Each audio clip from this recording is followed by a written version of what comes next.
ये हो गया सबका बेटा? अगर किसी का नहीं हुआ होगा तो वो लोग क्यों बोल देंगे नहीं, सबको हाँ बोलने की जरूरत नहीं है। नहीं सर। हाँ, इसे कंप्लीट कर लीजिए जल्दी से बेटा। नहीं सर।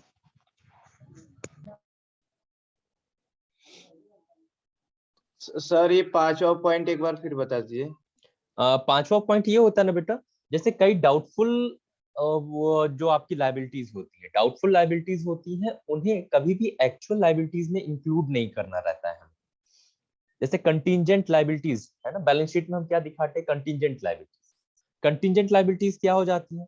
ऐसी लाइबिलिटीज में भी क्रिएट भी हो सकती हैं और क्रिएट नहीं भी हो सकती हैं।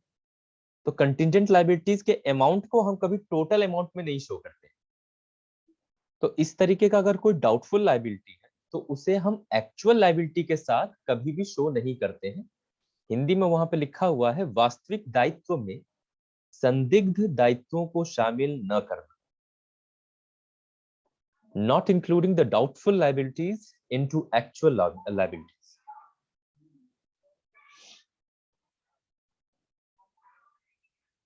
सर इसमें चौथा पॉइंट बता दीजिए सर। चौथा पॉइंट लिखा हुआ है, clear description about liabilities.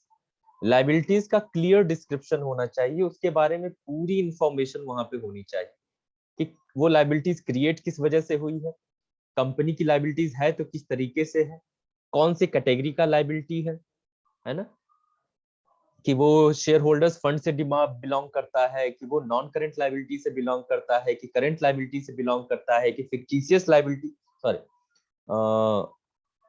Doubtful liabilities का की कैटेगरी से बिलोंग करता है, तो किस तरीके का है ना, उसकी कैटेगरी होनी चाहिए, प्रोविजन से बिलोंग करता है कि नहीं बिलोंग करता है ना। तो क्लियर डिस्क्रिप्शन होनी चाहिए लाइबिलिटी के। सर हाँ जी बेटा। सर जो पीछे डेफिनेशन और मीनिंग लिखवाया है वेरिफिकेशन का, हाँ उसमें सर एसेट्स ही लिखा है, लेकिन वहां पे मतलब दोनों का है ना, एसेट्स और लायबिलिटीज दोनों को ही लेकर चलते हैं। देखो, पहली चीज तो दो ही तरीके से केवल पूछेगा कि वेरिफिकेशन किसे कहते हो, ठीक है ना।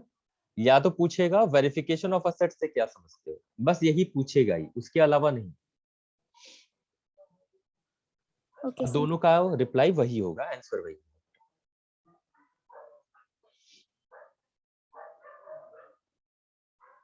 आई होप हो गया होगा बेटा, किसी का नहीं हुआ होगा तो मैं उसे अवेलेबल करवा दूंगा, ठीक है। चलिए अब देखो, एक क्वेश्चन यहाँ पे एक अलग तरीके से पूछता है। क्या पूछता है, देखिए कुछ 2019 में भी ये क्वेश्चन पूछा हुआ है। कह रहा है कि an auditor is not valuer and yet he is ultimately concerned with the proper valuation of assets and liabilities, ठीक है ना। हिंदी में आप देख सकते हैं कि यद्यपि अंकेक्षक मूल्यांकन नहीं है, अंकेक्षक मूल्यांकक होना चाहिए, नहीं है, फिर भी संपत्तियों और दायित्वों का उचित मूल्यांकन से उसका घनिष्ठ संबंध होता है। अच्छा, आप ये बताओ कि एक ऑडिटर वैल्यूअर ऑफ असेट्स होता है कि नहीं? नहीं, नहीं होता है सर। अच्छा, और किसी का? एक जो ऑडिटर होता है, उस असेट्स का वैल्यूएशन करना उसकी रिस्पॉन्सिबिलिटी होती है कि नहीं होती है? नहीं होता है। देखिए समझिएगा कि यहाँ पे जब हम ऑडिटर की बात करते हैं तो अल्टीमेट वो वैल्यूअर नहीं होता है, लिखा है ना an auditor is not valuer, तो सही बात है कि ऑडिटर वैल्यूअर नहीं होता है, वो बस उस, मगर फिर भी जब वेरिफिकेशन का काम उसे करना रहता है तो उस असेट्स की वैल्यू पता करना उसकी रिस्पॉन्सिबिलिटी जरूर हो जाती है, कि वो उसी चीज को लिख रहा है कि an editor is not valuer, वो वैल्यूअर तो नहीं होता, yet he is ultimately concern with the proper valuation of assets and liabilities, क्योंकि उसे वेरिफिकेशन का काम परफॉर्म करना पड़ता है, वेरिफिकेशन का काम पूरा करना पड़ता है, और वेरिफिकेशन के लिए उसे असेट्स और लायबिलिटीज का वैल्यू भी पता करना पड़ जाता है। तो वो वैल्यूअर तो नहीं होता, मगर फिर भी वैल्यूएशन पता करना, वैल्यू पता करना उसके लिए जरूरी काम होता है अपने काम को पूरा करने के लिए, ठीक है ना। To perform his task of the verification he is concerned with the valuation of assets and liabilities.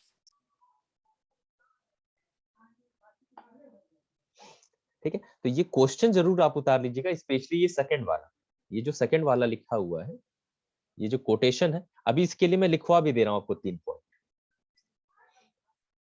आप क्या करेंगे, ये वेरिफिकेशन ऑफ असेट्स और वेरिफिकेशन ऑफ लायबिलिटीज, ये दोनों पॉइंट लिखेंगे और 3 पॉइंट और बढ़ा देंगे, ठीक है ना, क्योंकि ये लॉन्ग क्वेश्चन में पूछेगा, तो लॉन्ग क्वेश्चन में कितना लिखेंगे, तो आप यही 2 पॉइंट पहले लिख लोगे in case of verification of assets and liabilities, और 3 पॉइंट मैं अलग से अभी लिखवा दे रहा हूं, जिसको भी आप पहले मेंशन कर दोगे जब ये टॉपिक आपको पूछ देगा तब।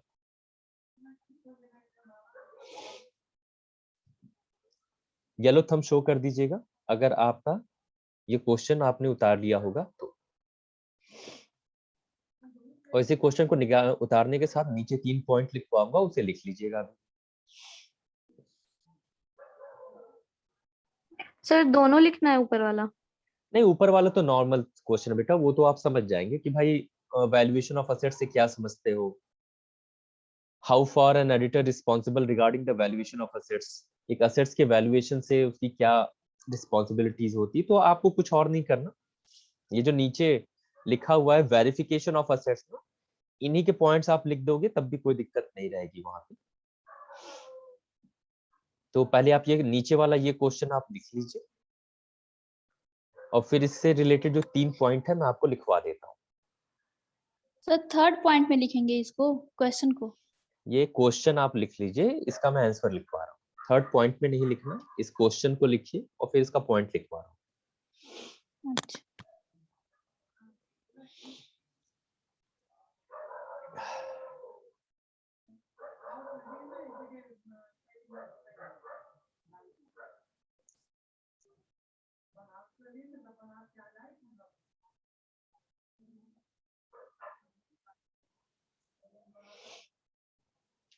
बेटा एक चीज को ध्यान दीजिएगा, रेज हैंड्स का मतलब यहाँ पे अगर आपको कोई चीज ना समझ में आ रही हो तब रेज हैंड का ऑप्शन सेलेक्ट कीजिए, अगर चीजें कंप्लीट हो गई होंगी तो जो थंब है, येलो थंब, उसे आप शो कर दीजिएगा।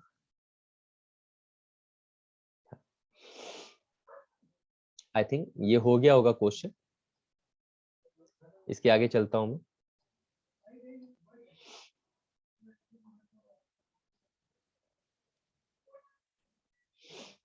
और अगर किसी का नेटवर्क इशू हो रहा होगा ना बेटा, तो परेशान होने की जरूरत नहीं, इसका रिकॉर्डेड वीडियो जो रहेगा मैं अवेलेबल करवा दूंगा, तो डोंट वरी अबाउट दैट कि वीडियो थोड़ी क्लियर नहीं हो रही होगी, ऑडियो क्लियर नहीं हो रही होगी, तो मैं आपको अवेलेबल करवा दूंगा।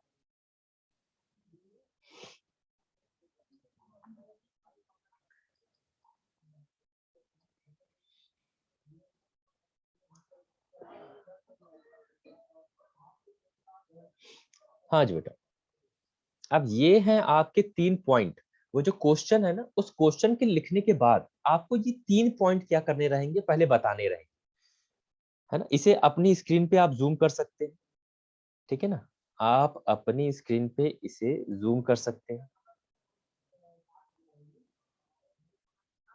आपका जो हिस्सा जो आपको क्लियर करना होगा आप उसे जूम कर लीजिएगा बेटा।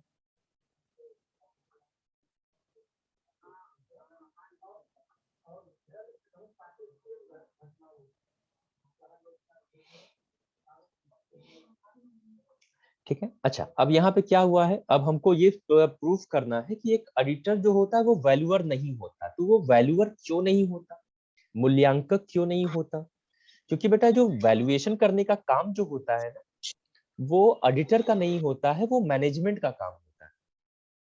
तो इस वजह से हम क्या होता है बेटा कि हम एडिटर को वैल्यूअर नहीं कहते, valuation is the responsibility of the management, he has to perform the valuation. जो प्रबंधन होता है, प्रबंधक होते हैं, उनका काम होता है वैल्यूएशन करने का। तो पहला पॉइंट आप लिखेंगे, इसमें कंप्लीट कीजिए इसे लिख के कि अंकेक्षक मूल्यांकन करता नहीं है, auditor is not a valuer.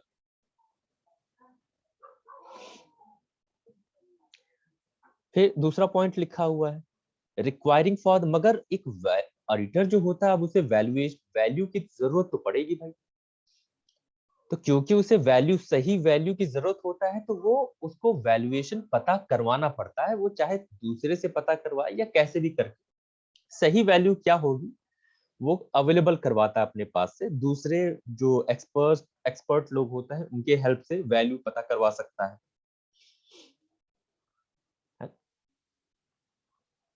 और तीसरा पॉइंट लिखा है कि अगर उसे किसी भी तरीके के असेट्स और लायबिलिटीज की वैल्यू में अगर डाउट होता है, तो वो अपनी रिपोर्ट में इस चीज को मेंशन करता है कि पर्टिकुलर असेट्स और लायबिलिटीज के जो वैल्यूएशन है, जो वैल्यू है, उस पे मुझे क्या है, डाउट है।